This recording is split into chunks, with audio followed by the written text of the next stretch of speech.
So has 2023 been Evercade's best year yet? In this video I'm going to look back over the last couple of years and we can make that decision together. Has it been the best year? Let's find out.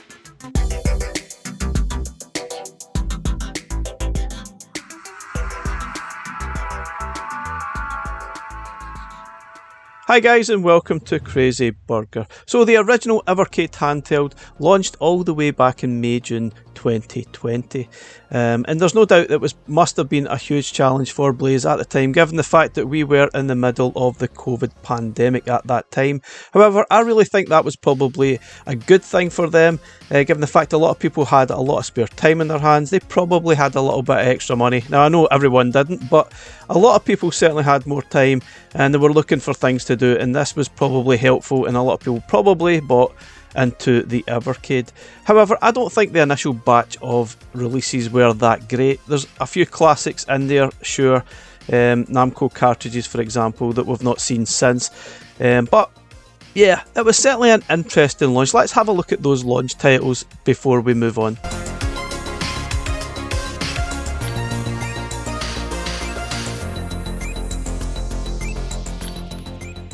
So let's have a look at the roadmap for 2020. It certainly looks a lot of titles that were launched in the 1 year, maybe even the most we've had apart from 2023. And there was a lot of interesting stuff there, but yeah, it probably wasn't the strongest of lineups. A lot of classics for sure, and it looks like we probably had about 10 carts for launch.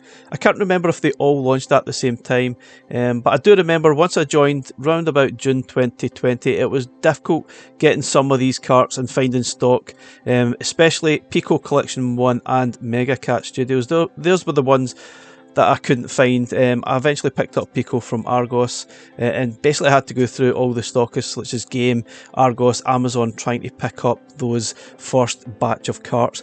Certainly an interesting bunch of carts, but was it a great start? Yes and no. There's some classics there. Yeah, we had the Atari collections, we had the Namco collection, some really good games there, and they were all kind of console up to this point. I think the Data East cart was certainly a real good start. That was probably one of my favourite carts to start with. Then we eventually got the Mega Cat Studios collection, which I really liked. It certainly had an excellent game called Tanzer on there, which was certainly one of the early favourites for the best game on Evercade up to that point, and I guess at this point it still is one of the best games on Evercade. Then we got the Pico collection, which had 20 games, probably still one of the best overall value carts. Looking back at it, was it amazing? Maybe, maybe not. It's certainly still one of the best value carts out there. And then you have the Technos collection, which at this current point is selling for a ridiculous amount on eBay. Was it a great cart? Only if you like Double Dragon. If you didn't, yeah, maybe not. Then we eventually had some more releases in October. We had the Dual Cart collection of Xenocrisis and Tanglewood, which was fantastic, absolutely loved it. And then we had the Oliver Twins collection as well at the same time. Now, the Oliver Twins collection was the cart. I remember them announcing it round about May, June time, and that's when I got on board. As soon as I seen that announced, I knew I needed an Evercade, because before that, nothing really swayed me. There was nothing that I felt I really had to get an Evercade for, but once I seen Oliver Twins and that Dizzy stuff, I had to have an Evercade. Then in November we got the two carts from Atari Lynx, which was fantastic. It was certainly nice because I'm pretty sure, like most people, I didn't have an Atari Lynx, and it was good to experience those games on that handheld. It's just a pity we've not seen an Atari Lynx Collection 3 yet. Maybe we will through 2024, hard to say. So I think for sure it certainly was a decent enough start to the first year in Evercade. There was some good stuff in there, and I guess it got a lot of people on board initially, but that obviously leads us to the tough second year, 2021. So 2021 was certainly a slow start. It took about 5 months between releases. Obviously we got the Atari Lynx collections in November the previous year, but it took till April time till we got the next set of cartridges. And I guess a lot of people were certainly quite worried up to this point. I know I was kind of thinking, nothing's happening, what's going on? But obviously Blaze, we're quite busy behind the scenes, doing a lot of things, obviously getting a lot of licensing, working on the Evercade VS, which obviously we didn't know about this at the time, but we eventually got Jalico Collection 1 and Pico Collection 2. Kind of a mixed bag. Jalico Collection 1 was pretty decent. Pico Collection 2 was kind of more sporty, but it certainly wasn't everyone's cup of tea. But eventually we got some more releases in July, and these were Worms Collection 1 and the Amazing Indie Heroes Collection 1, which I absolutely loved. I think it's still one of those carts that is up there with my favourite collections. Admittedly, once you've played through the games, you probably won't go back to them, but there's still a reasonably good selection of games, a lot of variety, and it still remains a firm favourite to this day. So eventually we got to August, and we got a couple of different carts. We got the Codemasters Collection 1, which, you know, we still don't have a second collection. Maybe we'll never see another collection from Codemasters. Hopefully, I'd love to see a home computer collection, but nonetheless, this is still the only Codemasters collection we have on Evercade. And also we got Mega Cat Studios Collection 2, which was kind of heavily puzzle-based games, which I absolutely loved, but I guess that's not for everyone. Then we had the Intellivision Collection 1 in September, along with Bitmap Brothers Collection 1. Two very different collections. I quite enjoyed the Intellivision Collection 1, pretty decent, and Bitmap Brothers was nice, if a little bit short on games, but yeah, it's all about Speedball 2 and the Chaos engine there. Pity we didn't get Magic Pockets and Gods in that collection. Then obviously we moved into the last section of the year, where we got the Evercade VS, the new console, and we got 4 arcade carts that went with it. It certainly was a mixed bag from those arcade collections. The Atari Arcade wasn't the greatest, but I absolutely love the Galco Arcade 1 collection. Only 6 games, but they were absolutely fantastic. Data East and Technos was a mixed bag. Some good games and some kind of not so good, but they're all pretty tough given the fact they're arcade games. But it was great that we finally had arcade games on the Evercade. It certainly opened up a lot of doors for what we could get in the subsequent years that followed. But overall, I thought 2021 was a bit of a weak year. It obviously seems that there was a lot of concentration on licensing going forward. Given the success that Blaze probably had with the Evercade, maybe it came as a surprise, but it was certainly a slow year. It was a little bit disappointing. Yeah, we had some high points, but I felt overall it really wasn't the best year at all. It certainly ended well, although a lot of people didn't get their VSs till 2022. I think there was a delay in some of the international shipments, meaning a lot of people probably had a massive gap between September right all the way through to January by the time they got their VSs. So I'd say 2021 could be one of the weakest years that we've had. Even though I quite enjoyed some of the collections, I felt overall probably not the best year for Evercade. So 2022 kind of followed a little bit like 2021. You thought that Blaze would probably have learnt their lesson a little bit by now by releasing games a little bit earlier than the year, but we had another big gap again between the VS launching in November all the way through to March. Now I guess a lot of people obviously got their VS and carts a little bit later, so the gap may have been a little shorter for some, but eventually we got Renovation Collection 1 and Gremlin Collection 2 released in March. Now certainly these carts are very mixed views on them.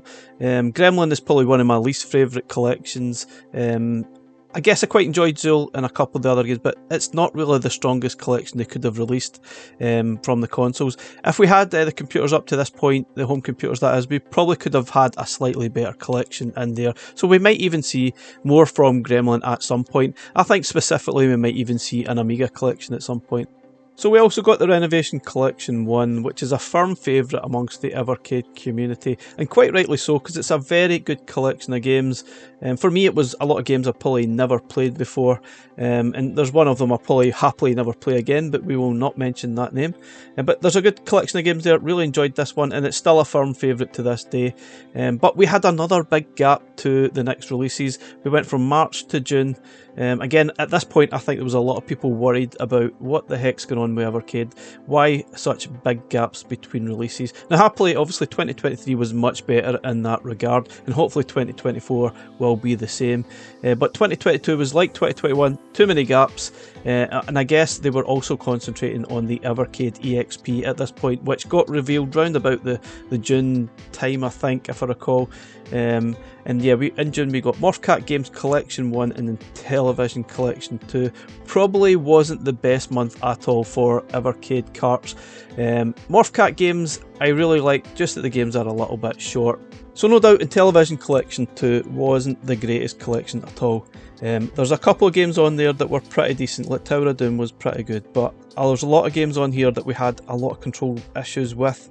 Just didn't work for me. I think if I remember back to the Television Collection 1, I remember Blaze talking about not picking games that were tricky to emulate, tricky to control, used too much of the sort of handheld controller, and yet we got in Television Collection 2 that included a lot of tricky games that needed a lot of access to the handheld controller or the virtual controller on screen, and yeah, it just was a little bit of a nightmare cart to play through, and it's one we could have done without, I think. Yeah, but that then led us to July. We got some more arcade collections. We got the Jellico Arcade Collection 1, which is fantastic. Really love that collection. It's certainly one of my favourite arcade carts that was released, and it's still certainly a firm favourite overall. We also got the Galco Arcade 2 collection. It wasn't quite as good as the first one, but still a good few games on here that are certainly worth looking at. So again, we had another few months break before we got another two carts. We got the excellent dual cart of Always Awakening and Cathedral. I personally preferred Always Awakening. I thought it was superb. Cathedral I enjoyed to a point, but yeah, that point was utter frustration because it was very difficult to play.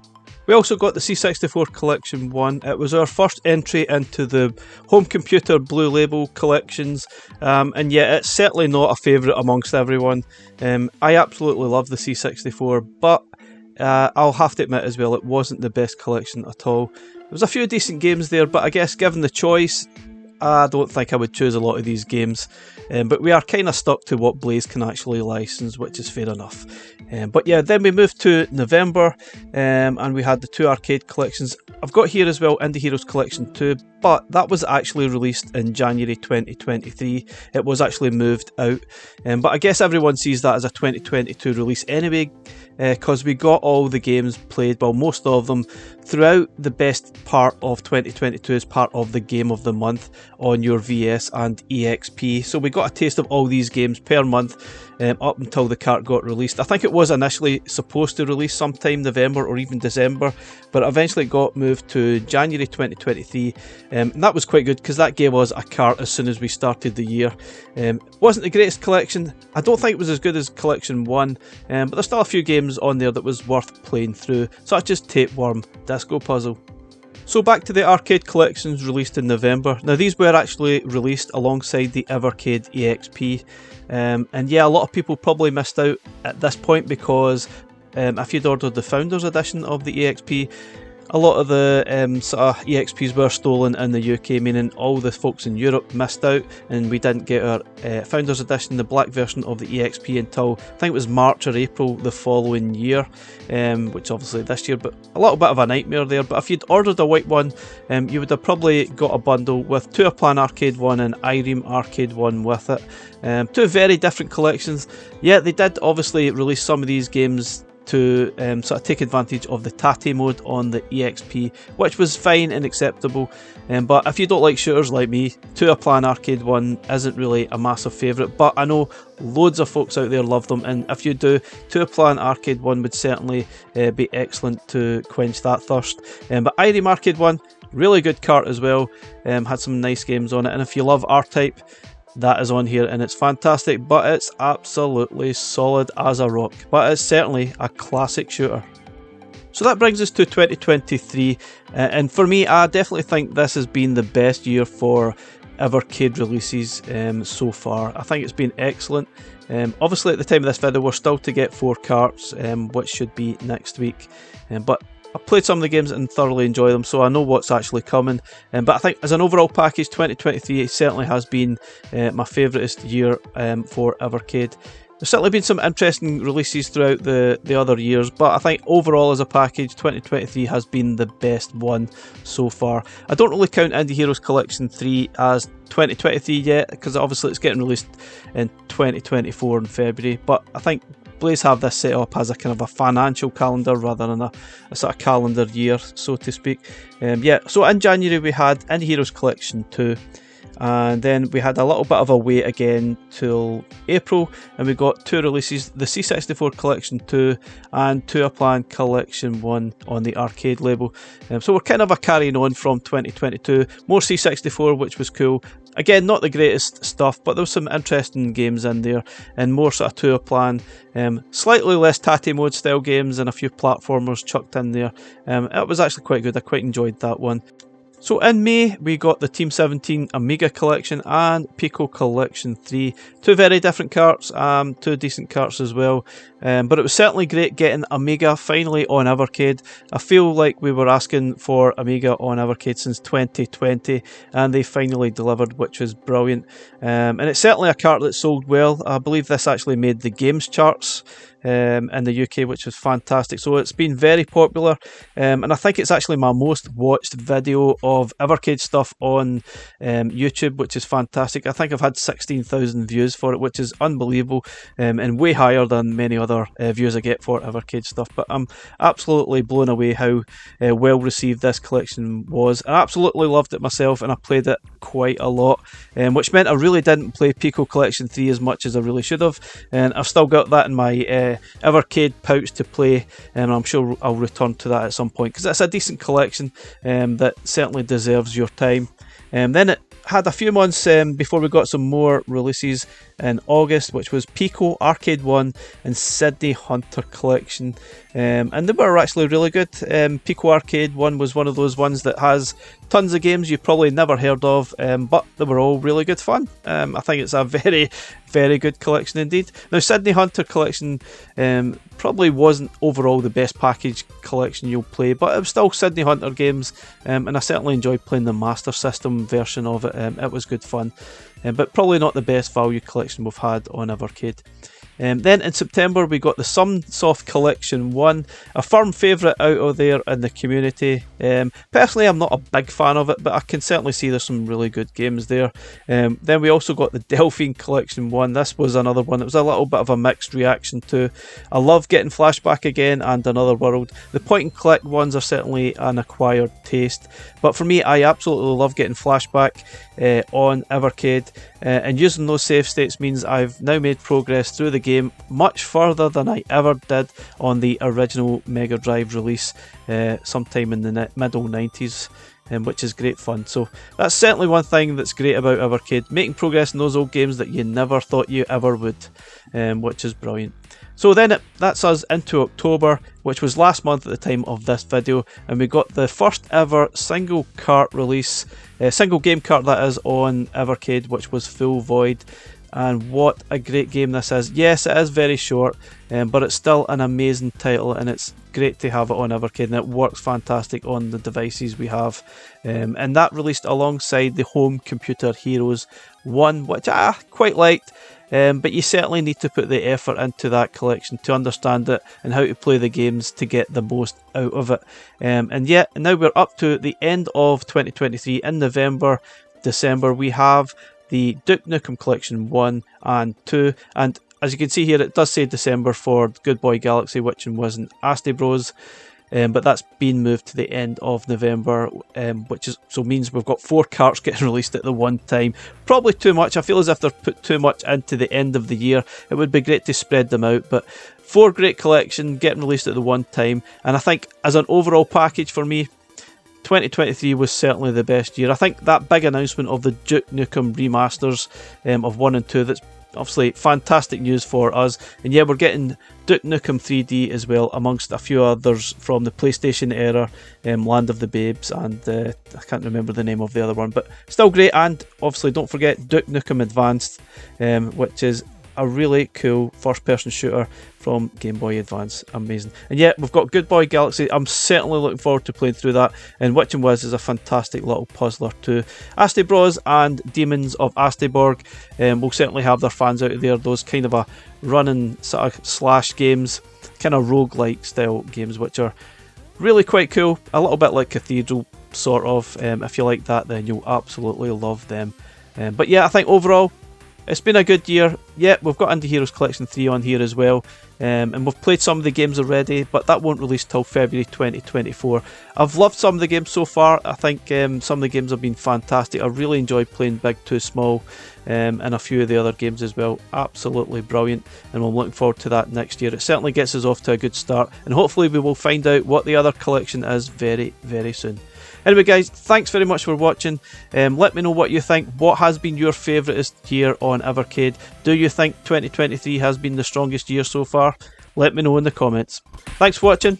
Catch you again in the next one. Bye for now.